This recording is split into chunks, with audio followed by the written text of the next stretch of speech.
Good afternoon, everyone. Just a few things for you, and then I'll get right to your questions.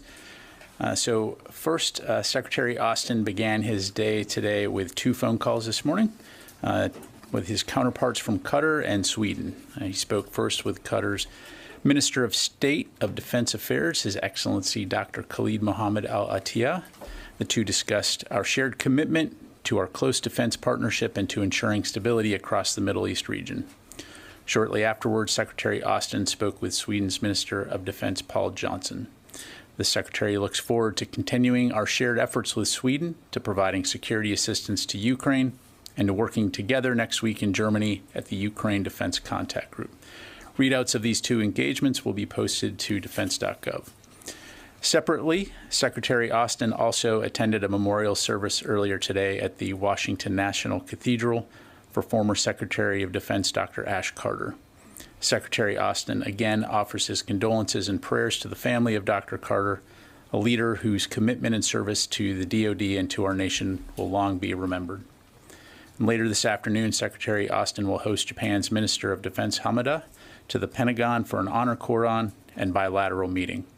The Secretary looks forward to welcoming the Minister and to continuing their important discussion following yesterday's 2+2 consultative talks. We will also post a readout of today's meeting on the DoD website once it's available. And then finally, today the Office of the Director of National Intelligence released their unclassified version of the annual Unidentified Aerial Phenomena, or UAP, report required by the National Defense Authorization Act for the fiscal year 2022. The report is available on the ODNI website, but you can also find the link on our DoD press release, which we put out a short while ago and which is also posted on defense.gov. And with that, I will take your questions. We'll start with AP. Tara. 2 on Ukraine. Can you give us a status update on what the department is seeing in Soledar? Is there a chance that Russian forces will take it? And secondly, there are reports today that a Russian general visited Belarus and visited troops in Belarus. What are the Pentagon's insights into this? What are your concerns that there might be a spring offensive that Belarus is supporting? Yeah, sure. In terms of Soledar, we do continue to see intense and heavy fighting around Soledar and Bakhmut, which of course is relatively close. We cannot corroborate any reports that Soledar has been taken by Russian forces. We did see some press reporting on that. In particular, those forces led by the Wagner Group. But we do know that the Ukrainians continue to operate in the vicinity of Soledar and continue to fight back. So in the meantime, our focus obviously remains on continuing to work with Ukraine and the international community to get Ukraine the security assistance that it needs. In terms of Belarus, it is an area that we continue to keep a close eye on. We do know that Russian forces have conducted exercises with Belarus forces, but at this time, no indication of any type of offensive action that looks imminent. But again, we'll continue to closely monitor. So you haven't seen any additional movements of troops or equipment that might raise concern into Belarus? Nothing at this stage that I would consider concerning. Thank you. Tom. Pat, on Ukraine, can you give us a sense when those Bradley fighting vehicles will arrive in Ukraine? And also, there's a lot of talk among the Brits and the Germans and the Poles about sending tanks to Ukraine. Can you talk about the Pentagon's discussions with the allies on that point? Sure. In terms of the Bradley fighting vehicles, while I'm not going to provide a specific date, as we've mentioned before, those vehicles will go to Germany first so that the Ukrainians can train on them as part of the combined arms and joint maneuver training that we're conducting. Ballpark when that will happen? We're looking at weeks, not months, and I'll just leave it at that. And then, I'm sorry, your second question? On the tanks. On the tanks. So broadly speaking, again, whether it's tanks, whether it's air defense, whether it's artillery, these are all areas that we continue to discuss closely with our international allies and partners. As you know, we've got the Ukraine Defense Contact Group coming up next week, and so I fully expect that this will be an area for further discussion. The Brits and the Germans, the Poles, have already talked about the tanks. Can you give us a sense of the Pentagon's position of this? Are they supportive of this? Is this something separate that those countries will do? Yeah, no, we're absolutely supportive of any type of defense capabilities that our international allies and partners can provide to Ukraine, to include tanks. Again, part of the factor, the equation that goes into that is the ability to train on this equipment, sustain it, and maintain it. And so that will be a part of any discussion, whether it's the United States or our partners. But certainly we are supportive of any type of capability that will give the Ukrainians an advantage on the battlefield. And lastly, Abrams part of that discussion? Again, for the United States, I don't have anything new to announce. We're going to continue to have the discussions in terms of what we can do to best assist Ukraine. Janie. Thank you, Pat. I have two questions. Excuse me. The South Korean President Yoon Suk-yeol said it clear that South Korea could build its own nuclear armament. What is the U.S. position on this? Thanks, Janie. I've seen the press reports on that. It's really something for the Republic of Korea to address. I would tell you that from a U.S. standpoint, our policy continues to remain focused on the complete denuclearization of the Korean Peninsula. And I'm working, as always, with our ROK Japanese and allies in the region to preserve security and stability, and importantly, to deter aggression from countries like North Korea. As we've said before, and as you know, we have nearly 30,000 U.S. forces stationed in South Korea alone that are focused on supporting and defending our ROK allies. So our commitment towards this end remains ironclad. But look, North Korea and China, Russia have nuclear weapons, and then South Korea and Japan do not. There is a lot of public opinion that nuclear armament is necessary in order to be free from North Korean nuclear weapons. But why not? Why cannot have nuclear weapons? Again, a lot of this has to do with the fact from a regional security and stability standpoint and non-proliferation in terms of preventing the potential chance for the use of nuclear weapons. And so from a United States perspective, again, our policy remains very clear on denuclearization, but it's important also to remember that the Republic of Korea falls under that extended deterrence umbrella. And so in addition to the U.S. forces that are assigned there on the peninsula, our allies in the region, to include South Korea, are part of that. What if the U.S. nuclear umbrella doesn't work? Well, now we're getting into hypotheticals and speculating. And so I would say that to date, it has worked and it's worked very well. So let me go ahead and move on. Randy. Thank you, sir. On the 2022 UAP report, there's 366 reports since July 2022. The majority of those originate from U.S. Navy and Air Force aviators and operators who witnessed them during their operational duties and reported them to the previous task force and now ARROW through official channels. What are those official channels that the Pentagon has set up for better information sharing on this topic? Yeah, thanks very much for the question. So first of all, let me just say right up top that the department wants to thank the Office of the Director of National Intelligence for leading the collaborative effort to produce this report, as well as all the other agencies that supported it. I would encourage you to, as I'm sure you are, read that report for any type of detailed information.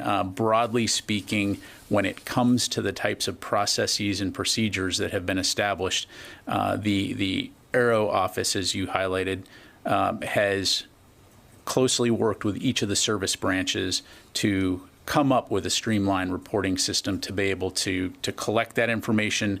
And then in addition to the military branch, it is also working with the interagency. So organizations like NOAA, the Coast Guard, Department of the Energy, just to name a few.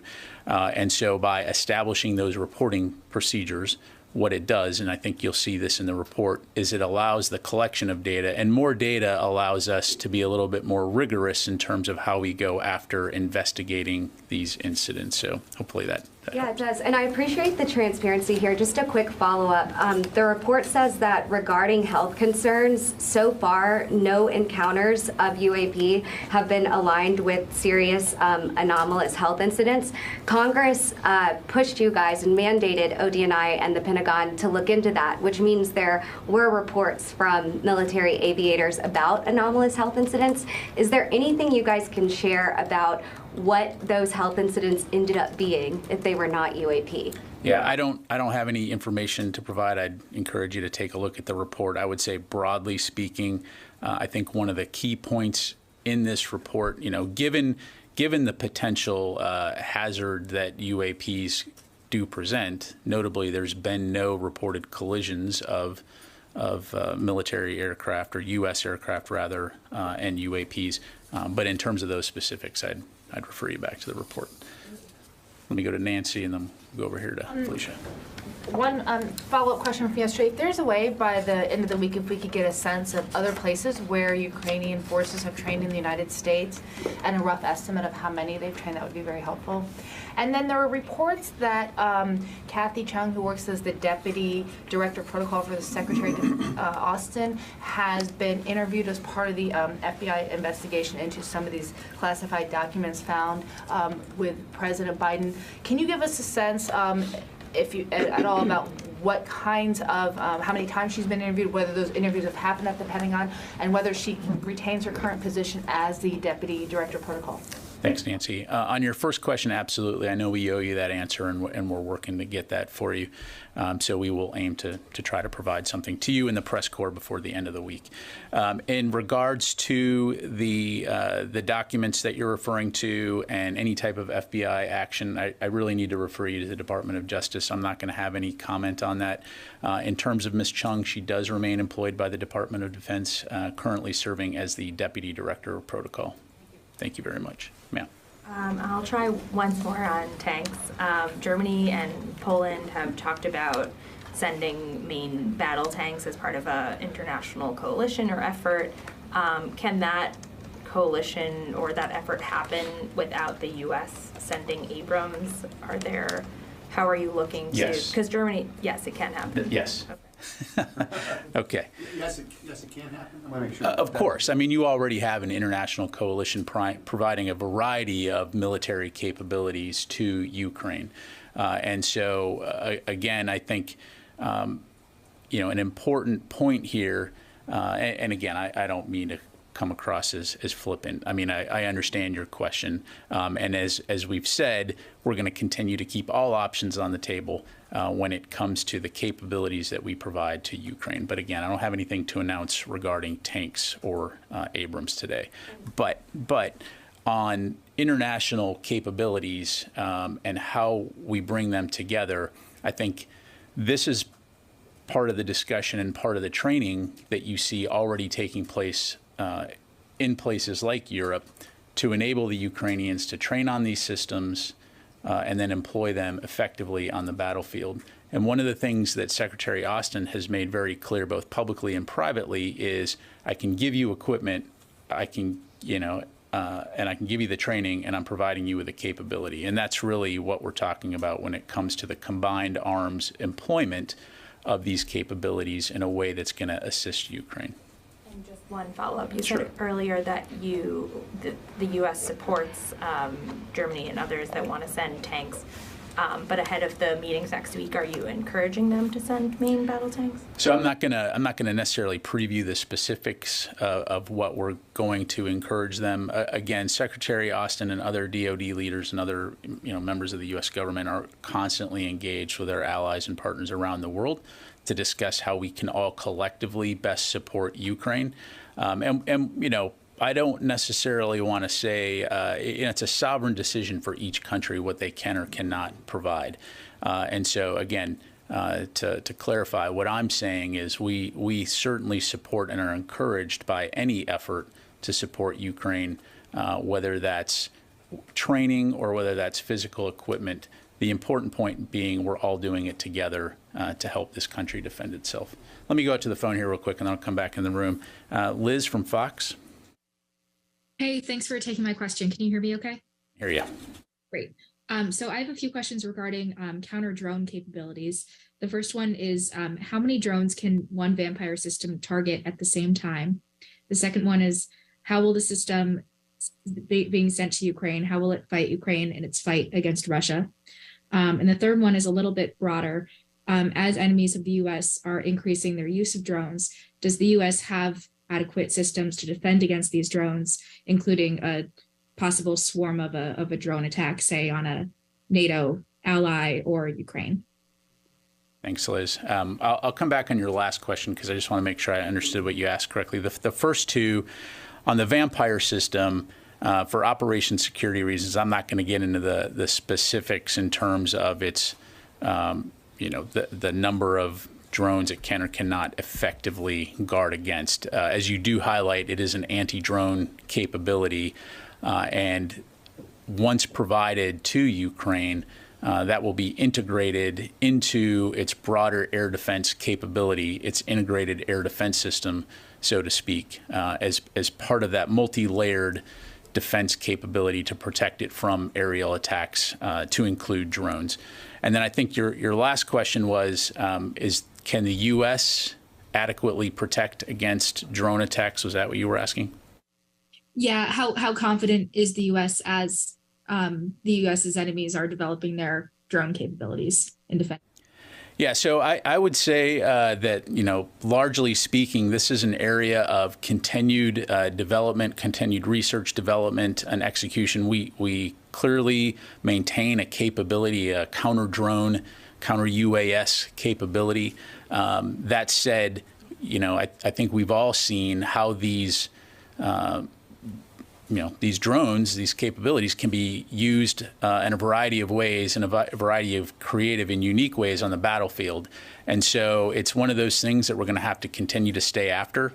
You've seen everything from high-end drones to terrorist organizations, using them to drop hand grenades on frontline formations in places like Iraq and Syria.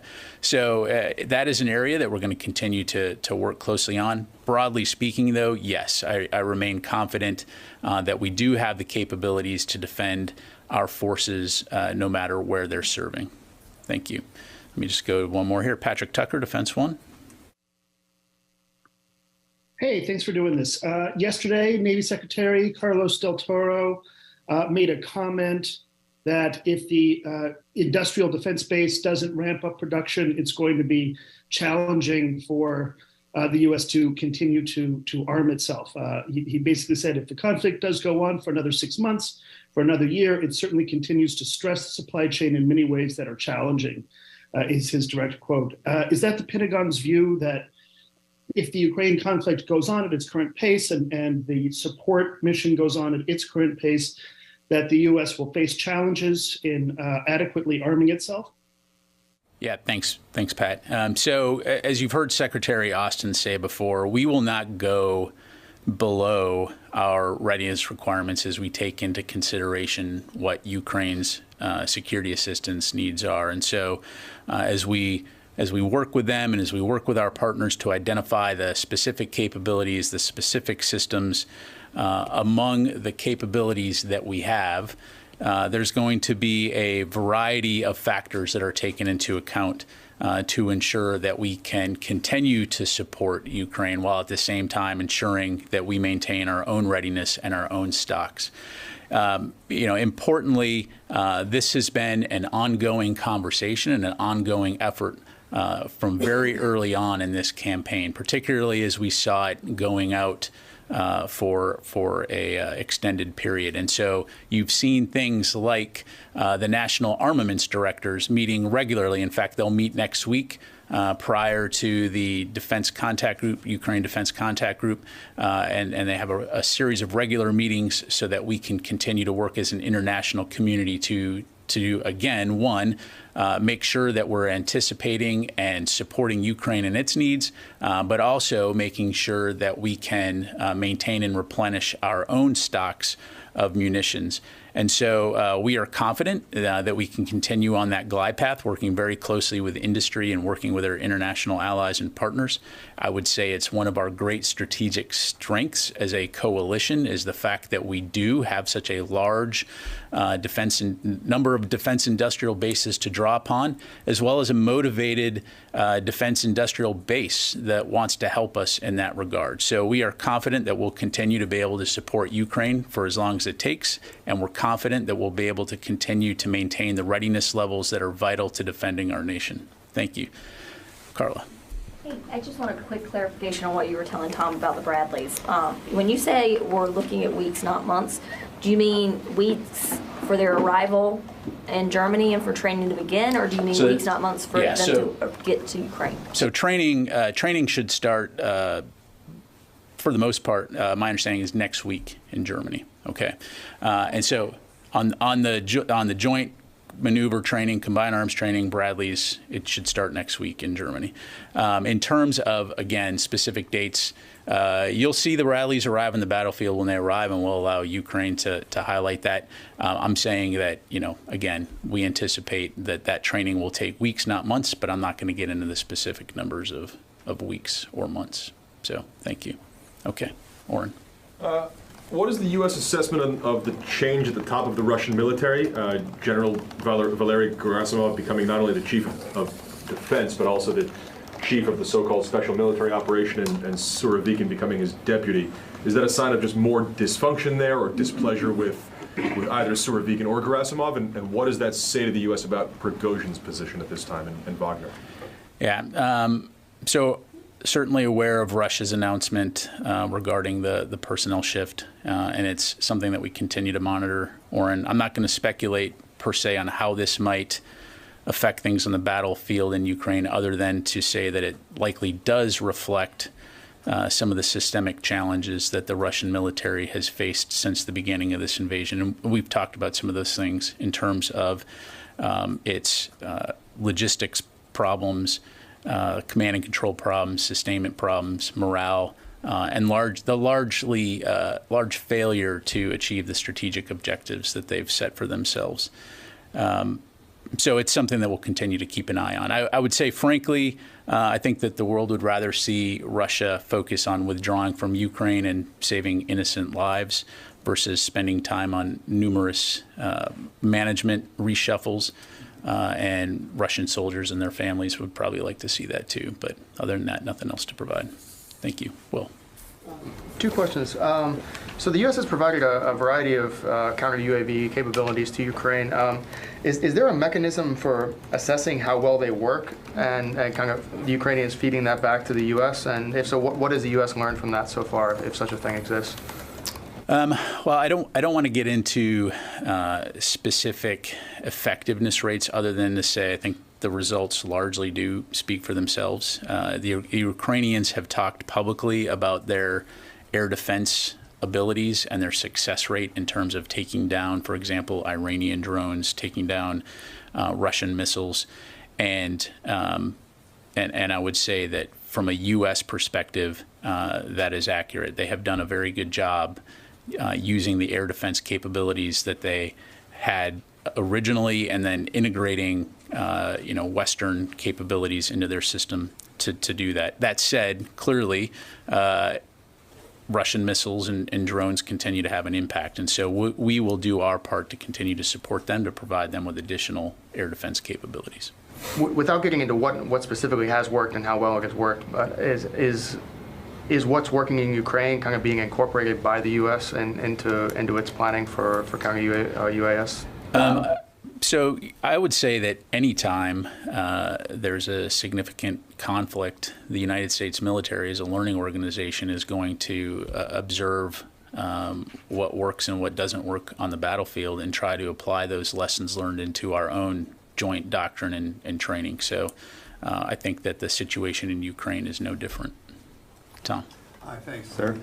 Two different questions. One, a few briefings ago, before the defense bill was passed, one of my colleagues here asked about the possible impact of the vaccine mandate being taken away, which it has been now, on the ability to send troops into countries that require the mandate. I wonder if you could consider bringing it back in response to that at some point, if it would impact our troops going into countries that require a vaccine mandate. So, I have a second question. yeah, so certainly commanders do have a responsibility to ensure that if they're sending forces to a place that requires a vaccine, that's a situation that will be addressed, on a case-by-case basis. But we have a responsibility for the health and welfare of our forces, and so again, depending on the situation and the circumstances, it is incumbent on commanders to ensure that they're doing what they need to do to make sure those forces are ready. So the decision, basically, generally speaking, would be at that level. Correct. Okay. My second question is the British military put out a statement today how it's tracking the new Russian aircraft carrier that's in the North Sea, and it said that they're tracking it. It's a task force tracking it with NATO allies. Is the United States participating in that? I don't have an answer to that, Tom. I just don't know. I'd recommend you contact UCOM, and they may be able to provide you some additional insight. Thank you. Thank you very much. Chris? Two questions.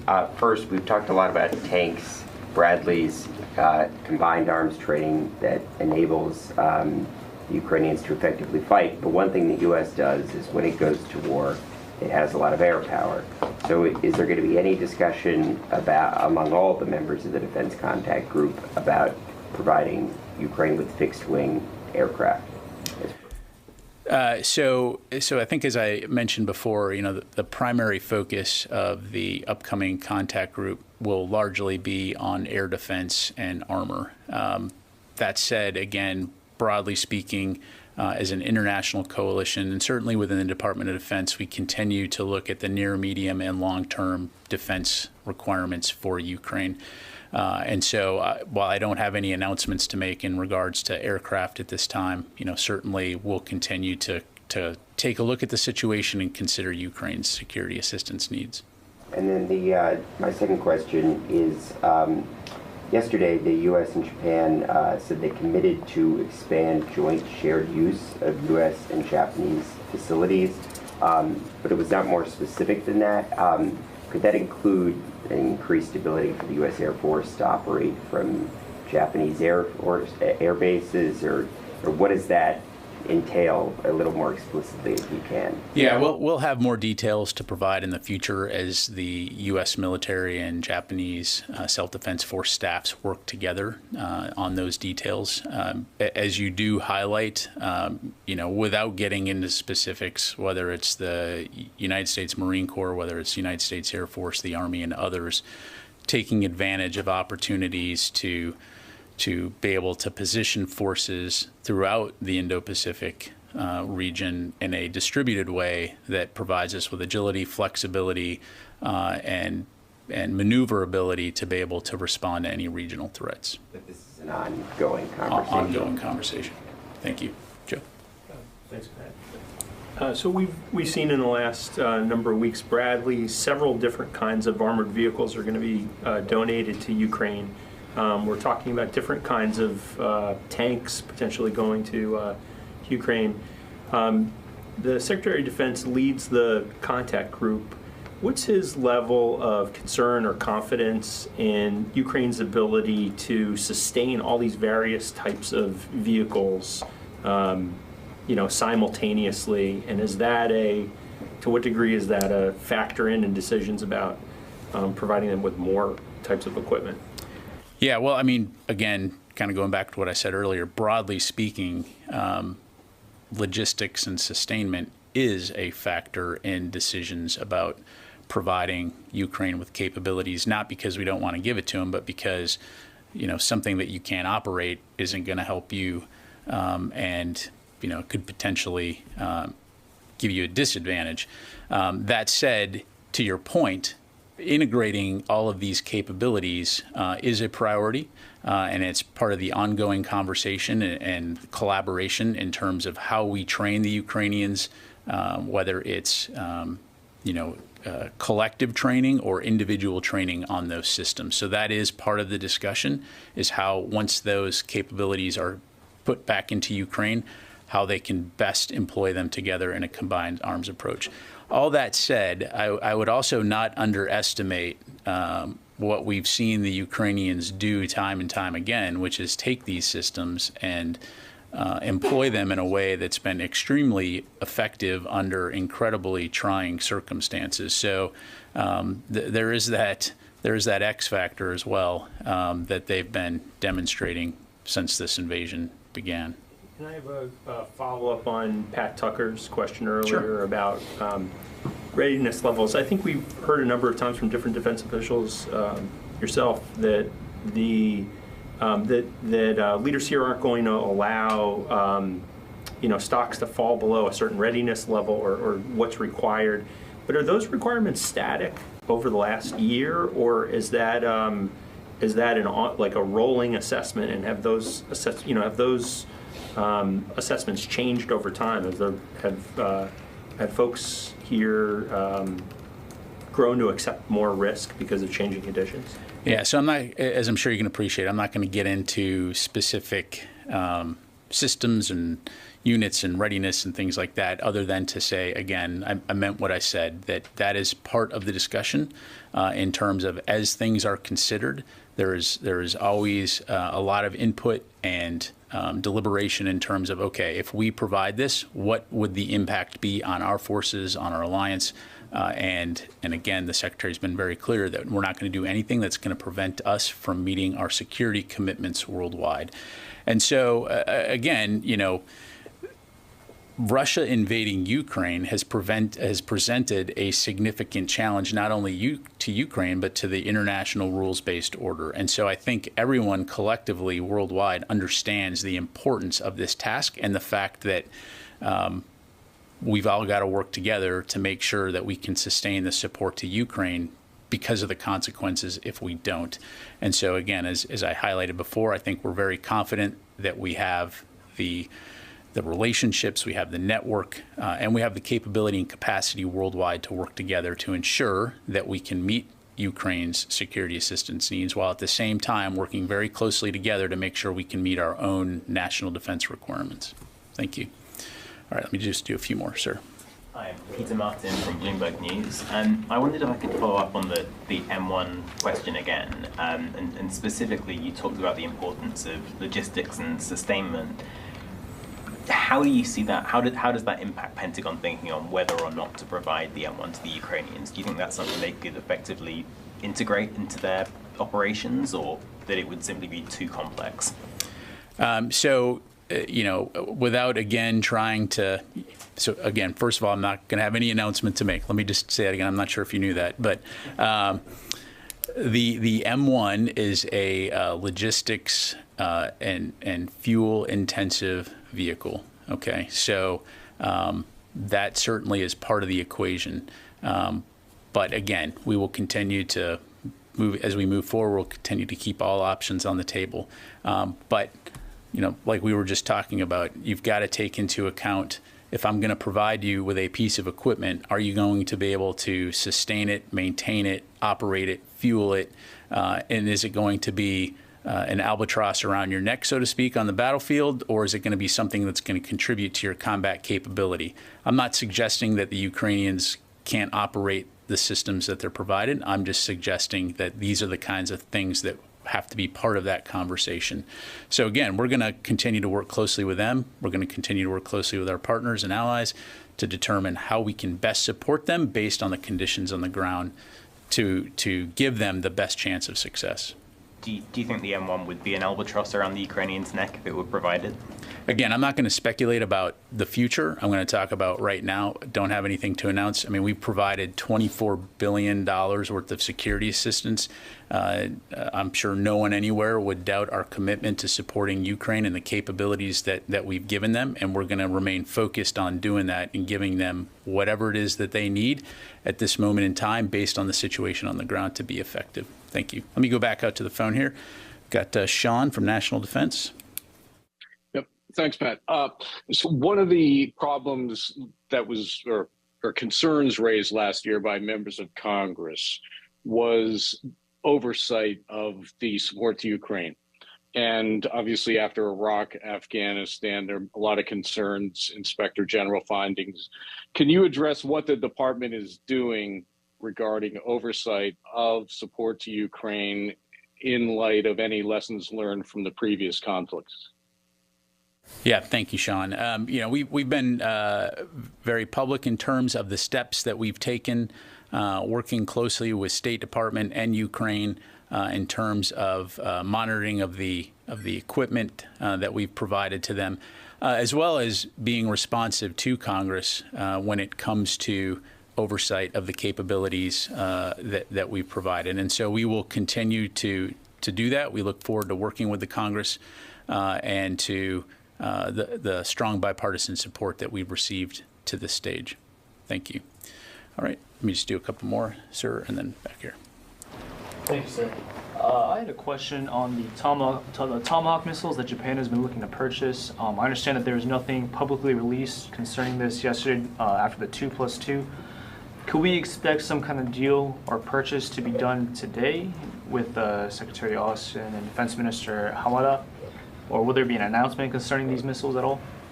Yeah, thanks very much. So I don't have anything to announce regarding foreign military sales. I'd refer you to State Department on that. Thank you. Sir. General, do you have any update on Iranian support to Russia? Especially recently, the Ukraine have said that Iran may send more drones to Russia in the near future. Any steps to stop that supporting? Yeah, thanks very much. So we do know, obviously that Iran has provided drones to Russia for use in Ukraine. We do know that there's Russian intent to acquire more of those drones. I don't have any updates to provide in terms of, the levels of, or the numbers rather, that they've provided beyond the hundreds we've talked about before. And again, working with the interagency on what types of sanctions might be applied to prevent Iran from doing that, but I don't have anything beyond that. Thank you. All right, time for one more, and then we'll call it a day. Yes, ma'am. So just to go back to what the Secretary of the Navy said, so beyond the Secretary of the Navy, multiple comments were made by Navy officials about industry's timelines and delays in industry. Is that a concern shared by the Pentagon, and is there any concern that supplies to Ukraine is being prioritized over supplies for the United States military? Again, we're not going to do anything that's going to prevent us from being able to meet our national security requirements. And as I highlighted, the Department of Defense is working very closely with the industry to identify what our needs and our requirements are. And we're confident that, given the robust industrial base that we have, that we'll be able to work through those challenges and make sure that we can replenish our stocks, in addition to working closely with our allies and partners around the world on the same problem set. So thank you very much. Thanks, everyone. Appreciate it.